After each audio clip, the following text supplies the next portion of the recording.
Dear viewers, देखने सुनने और समझने वालों को अल्केमिस्ट ऑनलाइन की तरफ से अस्सलाम वालेकुम। आज हम जो 10th क्लास का टॉपिक डिस्कस करेंगे वो सेकंड कॉन्सेप्ट है एसिड और बेसिस का, जो लोरी और ब्रांस्टेड ने दिया था। इस कॉन्सेप्ट को पढ़ने के बाद आप लोग इस काबिल हो जाएंगे कि लोरी ब्रांस्टेड एसिड और बेस इसको डिफ़ाइन कर सकें। इसके साथ साथ कॉन्जुगेट एसिड, कॉन्जुगेट बेस, ये क्या चीज़ें हैं वो भी हम इसी में स्टडी करेंगे।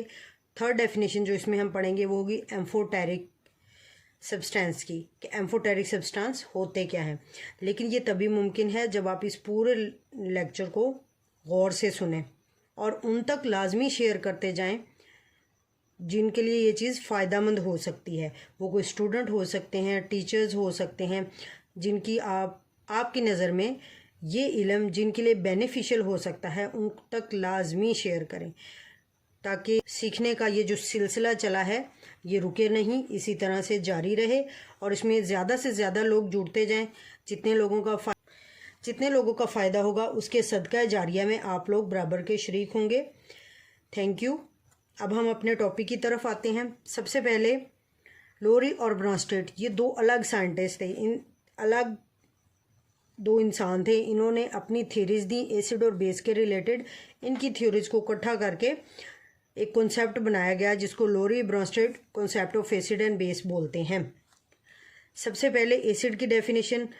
लोरी ब्रांस्टेड का ये जो कॉन्सेप्ट था ना, ये बेस था प्रोटॉन ट्रांसफ़र पे। प्रोटॉन जो ट्रांसफ़र हो रहे होते हैं उसकी बेस पर लोरी ब्रांस्टेड ने एसिड और बेस को क्लासिफाई किया था। इनके कॉन्सेप्ट के मुताबिक एसिड क्या चीज़ है? हर वो चीज़ एसिड है जो प्रोटॉन किसी दूसरे सब्सटेंस को दे दे, उसको लोरी और ब्रांस्टेड ने एसिड के तौर पे डिफ़ाइन किया। इसे उल्ट जो कॉन्सेप्ट था वो बेस का था। बेस क्या चीज़ है? जो किसी दूसरे सब्सटेंस से प्रोटॉन एक्सेप्ट करती है, कबूल करती है। मतलब एसिड प्रोटॉन देता है और बेस प्रोटॉन कबूल करती है।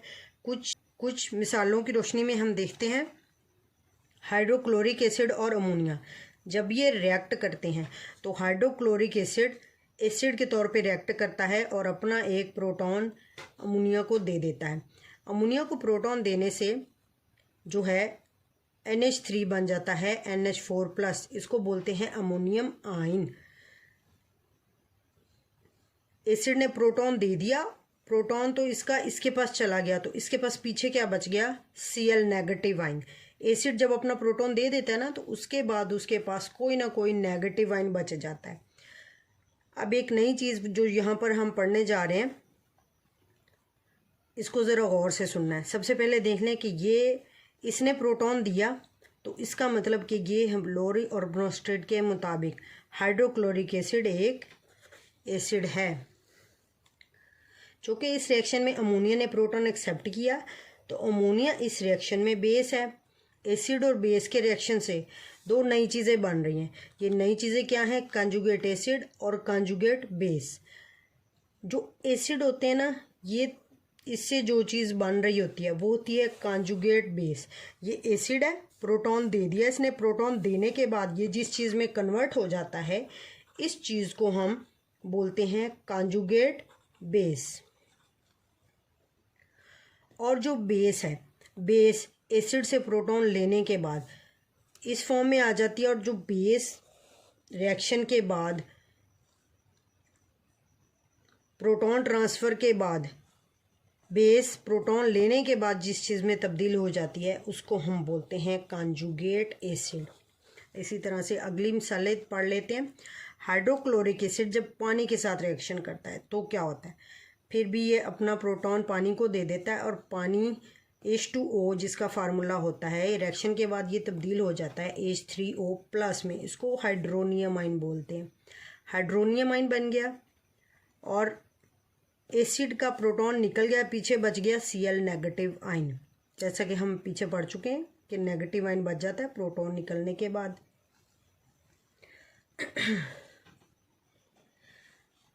लोरी ब्रांस्टेड के मुताबिक हाइड्रोक्लोरिक एसिड ने प्रोटॉन दिया तो ये साबित हो गया कि ये एसिड है। पानी ने प्रोटॉन कबूल किया, तो यहाँ पे ये प्रूव हो रहा है कि लोरी ब्रांस्टेड के कॉन्सेप्ट के मुताबिक प्रोटॉन कबूल करने वाली चीज़ बेस होती है, तो इस रिएक्शन में पानी बेस है।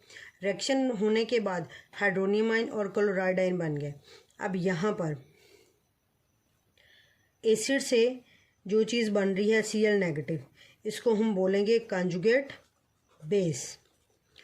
बेस से जो चीज़ बन रही है रिएक्शन होने के बाद, ये बेस थी, ये बेस रिएक्शन होने के बाद इसमें तब्दील होगी, और इस तरह से तब्दील होने के बाद ये बेस जिस चीज़ में कन्वर्ट होती है उसको हम नाम देते हैं कंजुगेट एसिड का। तीसरा रिएक्शन देखें, एसिटिक एसिड और पानी के दरमियान वही बात कि एसिड प्रोटॉन दे देता है और पानी कबूल कर लेता है। एसिटिक एसिड प्रोटॉन देने के बाद ये प्रोटॉन निकल जाता है और पिछले जो मॉलिक्यूल रह जाता है ना COO, इस पर नेगेटिव चार्ज आ जाता है। जो ये प्रोटॉन देगा पानी कबूल कर लेगा और हाइड्रोनियम आयन में बदल जाएगा। इस रिएक्शन में साबित हुआ कि एसिटिक एसिड लोरी ब्रोंस्टेड के मुताबिक एसिड है, पानी लोरी ब्रोंस्टेड के मुताबिक बेस है। और जब ये रिएक्शन हो जाता है तो बेस जो है, इससे ये जो नई चीज़ बनी है इसको हम बोलते हैं कंजुगेट एसिड, और एसिड से जो ये नई चीज़ बनी है CH3 COO नेगेटिव, इसको हम बोलते हैं कंजुगेट बेस। मतलब एसिड जो है वो कंजुगेट एसिड जो है वो बनाएगा कंजुगेट बेस, और जो भी बेस होगी लोरी ब्रोंस्टेड के मुताबिक वो रिएक्शन के बाद तब्दील हो जाती है कंजुगेट एसिड में। अब इनकी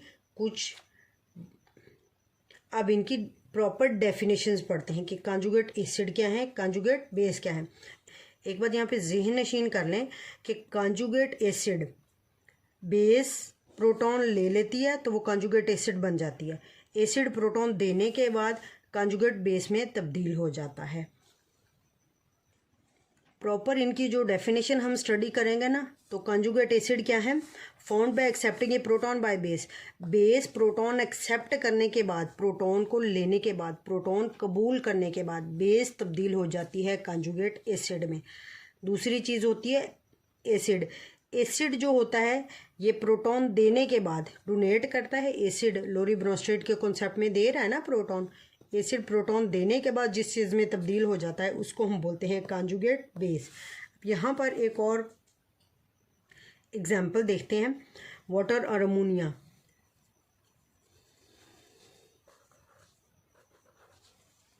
अब यहाँ पर एक और एग्जाम्पल देखते हैं, वाटर और अमोनिया का रिएक्शन देखते हैं।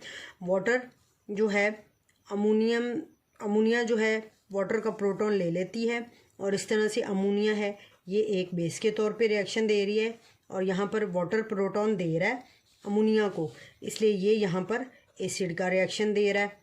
लोरी ब्रोंस्टेड के कॉन्सेप्ट के मुताबिक इस रिएक्शन में पानी चूँकि हाइड्रोजन आयन दे रहा है तो वो एसिड है, अमोनिया हाइड्रोजन आयन ले रही है तो वो बेस है। अमोनिया हाइड्रोजन लेने के बाद ये जो चीज़ नई में तब्दील हो जाती है NH4+, इस नई चीज़ को हम बोलते हैं कंजुगेट एसिड, क्योंकि ये बेस थी, रिएक्शन के बाद ये बन गई कंजुगेट एसिड। पानी को देखें, पानी का इस था रिएक्शन से पहले, रिएक्शन के बाद ये जिस चीज़ में तब्दील हुआ इस चीज़ को OH नेगेटिव आयन को, क्योंकि H इसने इसको दे दिया, पीछे OH नेगेटिव आयन बच गया। OH नेगेटिव आयन जो है ये कहलाता है कंजुगेट बेस। पानी का ये रिएक्शन देखें और पिछला रिएक्शन रिकॉल करें जो हमने हाइड्रोक्लोरिक एसिड के साथ देखा था। पानी हाइड्रोक्लोरिक एसिड के साथ जब रिएक्ट करेगा तो बेस के तौर पे रिएक्शन देता है। इस रिएक्शन में देखें तो पानी एसिड के तौर पे रिएक्शन दे रहा है, मतलब कि पानी एसिड का भी रिएक्शन दे सकता है, बेस का भी रिएक्शन दे सकता है। तो लोरी ब्रोंस्टेड के कॉन्सेप्ट के मुताबिक वो चीज़ जो एसिड के तौर पे भी बिहेव करे साथ ही साथ बेस के तौर पे भी बिहेव करे, उस चीज़ की नेचर एम्फोटेरिक होती है, वो सब्सटेंस एम्फोटेरिक नेचर रखता है। यहाँ पर देखिए ये इस रिएक्शन में पानी एसिड का काम कर रहा है। इस रिएक्शन में हाइड्रोक्लोरिक एसिड जो हम पीछे पढ़ चुके हैं, इसमें पानी बेस का काम करेगा, क्योंकि एसिड ये ज़्यादा स्ट्रॉन्ग होता है। तो जब भी पानी किसी स्ट्रॉन्ग एसिड के साथ आएगा तो बेस का काम करेगा, जब पानी किसी स्ट्रॉन्ग बेस के साथ आएगा तो एसिड के तौर पे रिएक्शन देगा। तो डिपेंड करता है कि वो किस सब्सटेंस के साथ रिएक्शन हो रहा है और उसकी स्ट्रेंथ क्या है। लिमिटेशंस, हर जिस तरह आर्हीनियस की लिमिटेशंस थी उसी तरह जो आज हमने कॉन्सेप्ट पढ़ा है लोरी ब्रोंस्टेड, इसकी भी लिमिटेशंस हैं। क्या लिमिटेशंस थी इसकी? लोरी ब्रोंस्टेड में प्रोटॉन देने वाला एसिड, प्रोटॉन लेने वाला बेस होता है, लेकिन बहुत सारी ऐसी चीज़ें हैं जो एसिड और बेस तो होती हैं लेकिन उनके अंदर प्रोटॉन ना तो वो प्रोटॉन लेती हैं ना ही देती हैं। फॉर एग्जांपल सल्फर ट्राईऑक्साइड एक एसिड है, ये प्रोटॉन नहीं देगा क्योंकि इसके अंदर तो प्रोटॉन है ही नहीं ना, तो ये कहाँ से देगा। कैल्शियम ऑक्साइड जो है ये एक बेस है, बेस के तौर पे रिएक्शन देता है, इसकी नेचर बेसिक है, लेकिन अगर देखा जाए तो ये प्रोटॉन को एक्सेप्ट नहीं करता। तो इसका मतलब ये इन मॉलिक्यूल्स की क्लासिफिकेशन लोरी ब्रोंस्टेड के कॉन्सेप्ट के मुताबिक नहीं की जा सकती बतौर एसिड या बेस। यही लिमिटेशन थी इसकी कि इन्होंने एसिड और बेस सिर्फ उनको क्लासिफाई किया जिनमें प्रोटॉन देने या लेने की सलाहियत होती है, वो एसिड या बेस हैं। अब ऐसी चीज़ें, बहुत सारी ऐसी चीज़ें हैं जो प्रोटॉन लेती भी हैं और बहुत सारी ऐसी चीज़ें हैं, बहुत सारे ऐसे सब्सटेंस हैं नेचर में जो प्रोटॉन ना तो लेते हैं ना ही देते हैं, लेकिन फिर भी वो एसिड या बेस हैं। तो ऐसे सब्सटेंसेस को लोरी ब्रोंस्टेड क्लासिफाई नहीं कर पाए थे, तो यही इनके कॉन्सेप्ट की मेजर लिमिटेशन थी।